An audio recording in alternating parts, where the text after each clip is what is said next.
सच्ची और अच्छी खबर लखनऊ दर्पण न्यूज। भैया, मुझे लोग सुरेंद्र कुमार रावत के नाम से जानते हैं।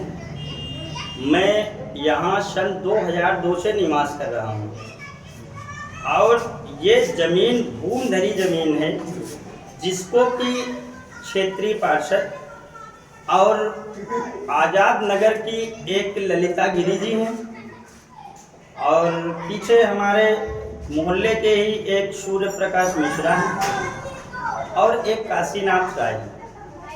इन लोगों ने एप्लीकेशन देके मेरा एक मकान दिलवा दिया पीछे बना, जो कि भूमधरी जमीन पर था।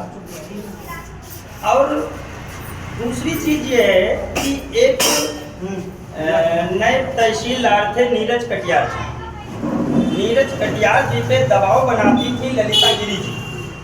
वो कहती थी कि मेयर महोदया मेरी बड़ी खास हैं, अगर आप सुरेंद्र रावत का मकान नहीं गिराओगे तो हम तुम्हें बर्खास्त करा देंगे। उन्होंने दबाव बस रिपोर्ट लगाई और आदेश शुक्ला लेखपाल थे तहसील के, उन्होंने गलत तरीके से नाप किया और मेरे मकान को गिरा दिया। मेरे मकान को गिराने से पहले उन लोगों ने मुकदमे लिखवाए, मेरे साथ साजिश किया कि अगर जैसे ये मौके पे आता है तो इसे उठा के जेल भेज दो ताकि ये पूरा चुनाव अंदर रहे। उतने समय आचार संहिता चल रही थी। वास्तविक अगर मैं जेल चला जाता तो मुझे पूरा चुनाव निकलने न दिया जाता और मेरे ऊपर सत्ता के भोगियों के द्वारा जो गलत तरीके से सत्ता का भोग कर रहे हैं, उन लोगों के द्वारा मुझे निकलने न दिया जाता, मैं जेल ही में रह जाता।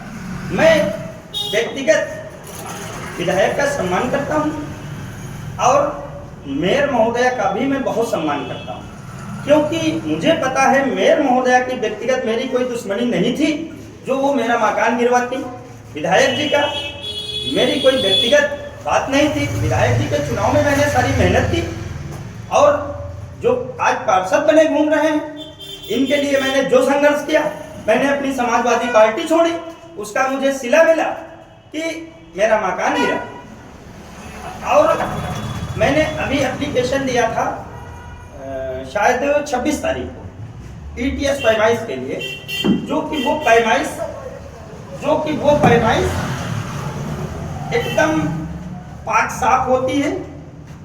ये एप्लीकेशन मैंने दिया था भैया, ये मेरा एप्लीकेशन है। इसमें मैंने जिला अधिकारी महोदय को दिया, उप जिला अधिकारी महोदय को दिया, मंडला आयुक्त महोदया जी को दिया और नगर आयुक्त महोदय जी को दिया, पुलिस आयुक्त को दिया, पुलिस उपायुक्त को दिया, थाना प्रभारी सरोजनी नगर को दिया, जिसकी आज तक कोई सुनवाई नहीं हुई। फिर मैं बहुत पीड़ित हो गया। उसके बाद मैंने कल ये एप्लीकेशन दिया नगर आयुक्त महोदय को। मैंने वहाँ बड़ी रिक्वेस्ट करी, हाथ जोड़े, गिड़गिड़ाए, रोए। उसके बाद नायब साहब ने अपने लेखपाल को भेजा, तो लेखपाल साहब की आप लोगों ने बातें सुनी। मैंने कहा महोदय आप तब तक काम रोक दीजिए जब तक इसकी ETS नहीं हो जाती। उन्होंने कहा मैं काम नहीं रोक सकता, ये काम रोकने का अधिकार मेरा नहीं है क्योंकि ये सरकारी कार्य चल रहा है। आप लोग न्याय दिलाने में हमारी मदद करिए और इस खबर को सब लोग चलाइए ताकि हमको न्याय मिल सके। और यदि हम गलत हैं तो हमारा मकान तोड़ दिया जाए। यदि नगर निगम गलत तरीके से काम कर रहा है तो नगर निगम अपनी JCB तुरंत मंगा के इसको खा ले। ये माफियाओं की मिली भगत है। पहले मेरा घर तोड़ा गया, एक ललिता गिरी जी हैं, वो बराबर IGRS देती थी।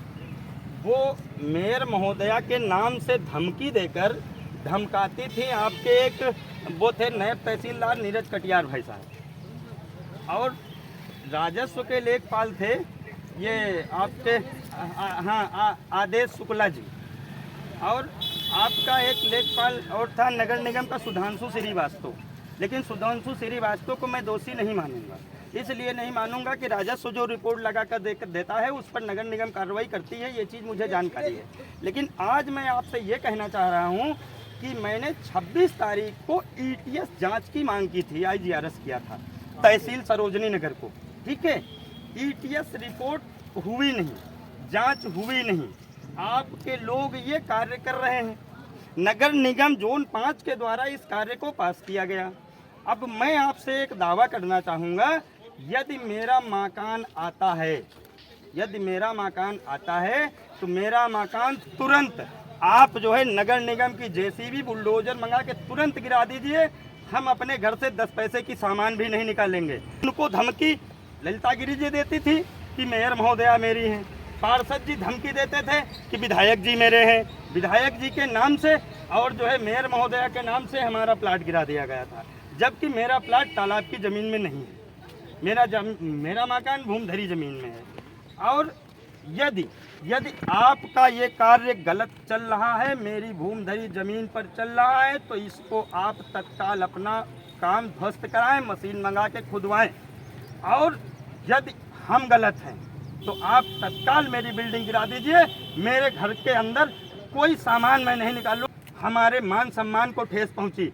मुझे लोगों के द्वारा ये कहा गया कि सुरेंद्र रावत सब्जी की दुकानों में वसूली करता है, सुरेंद्र रावत मीट की दुकानों में वसूली करता है। मैं महोदय आप जो है इसकी जांच करा लीजिए। मैं जो है इन सब पर कोई न कोई कार्रवाई की आपसे मांग करूंगा, क्योंकि मेरे सामने आप आए हैं, हमारे अधिकारी आप हैं। आपका शुभ नाम क्या है? अजीत तिवारी। नगर निगम में किस पद पे हैं आप? नहीं आए आप तो आए। यहाँ पे किस कार के लिए आप आए? किस कार के लिए? सुरेंद्र रावत जी द्वारा एक एप्लीकेशन दी गई थी कि कोई अवैध कार्य हो रहा है, वही देखने के लिए आया था। ना यहाँ पे मौके पे आके आपको क्या, ये सरकारी काम होता दिखाई पड़ा। तो आपको किसी प्रकार के भी एप्लीकेशन वगैरह नहीं था? नहीं, एप्लीकेशन नायर साहब ने मुझको फॉरवर्ड किए ना। तो उसमें मतलब क्या है, कुछ बताएंगे कि मतलब रोकना है? उसमें केवल उन्होंने कहा कि अवैध काम हो रहा है, हाँ, तो उसको रुकवाया जाए। तो ये अवैध काम हो रहा है, ये तो सरकारी काम है, इसको नहीं रुकवाने का अधिकार नहीं है। मैं सरकारी काम नहीं रुकवा सकता। महोदय जी आप पार्षद हैं और यहाँ पर बधुआ तालाब का जो ये निर्माण कार्य चल रहा है, तो किसी ने आरोप लगाया कि हमारी जमीन है, तो इस संबंध में आप क्या कहना चाहेंगे? देखिए, जब मैं पार्षद बना था मैंने वादा किया था जनता से, जो यहाँ के भक्त हैं, मैंने कहा था कि मैं पार्षद अगर बनूंगा तो इस तालाब पे एक नए घाट का निर्माण होगा, क्योंकि बहुत सकरा घाट था। करीब 5 से 8 हजार लोग आते हैं यहाँ पे पूजा करने, हर साल छठ पूजा करते हैं। तो उसी लेकर के अभी मैंने जो है कुछ महीने पहले इस पे बजट दिया था, अपनी पार्षद निधि ली थी और अपनी मैंने पार्षद निधि से ली थी कि ये घाट बन जाए। अब अगर कोई दावा कर रहा है कि ये मेरी जमीन है, तो ये नगर निगम की जांच का विषय, अपना नगर निगम जांच करे, तहसील जांच करे, मुझे कोई आपत्ति नहीं, क्योंकि सरकारी पैसा जनता के लिए लग रहा है। नया घाट बन के तैयार होगा, भक्तों के लिए आराम होगा। अगर लोगों को दिक्कत है कि भक्त यहाँ पे ना है, तो अपनी वो पैमाइश करा ले। जो लोग दावा कर रहे हैं मेरी जमीन है, पैमाइश करा लें। मैं भी नगर निगम प्रशासन से कहता हूँ पूरे तालाब की पैमाइश करा दे, ईमानदारी से तालाब को निकाल दिया जाए। उसमें जो भी जिसने कब्जा किया है, तो मैं ये अपील करता हूँ, जिसने आपत्ति की है उसी की मांग होगी कि तालाब पे कब्जा हो रहा, तो सारे तक कब्जे छुड़वा दे, हमें कोई आपत्ति नहीं है। और ये तालाब खाली हो, जितना तालाब खाली हो जाएगा उतना अच्छा भक्तों के लिए आराम रहेगी। बाकी मेरी ना किसी की दुश्मनी है, ना कुछ है, ना मेरा किसी को लेना देना तालाब के विषय में। सरकारी तालाब सरकार का काम हो रहा है। महोदय जी का कहना कि भूमिधरी जमीन है या हमारी जमीन है, तो देखिए, जमीन भूमधरी है कि सरकारी है, ये निर्णय तहसील और नगर निगम ही कर सकता है, क्योंकि जो जमीन का डॉक्टर होगा उसी को मालूम होगा सरकारी है या भूमधरी है। इस पे मैं कोई टिप्पणी नहीं कर सकता। मुझे ये मालूम है कि ये सरकारी तालाब है, इसलिए उस पे 10 लाख रुपए घाट बनने के लिए दिया गया है। इस पे सरकारी काम जनता के लिए चल रहा है।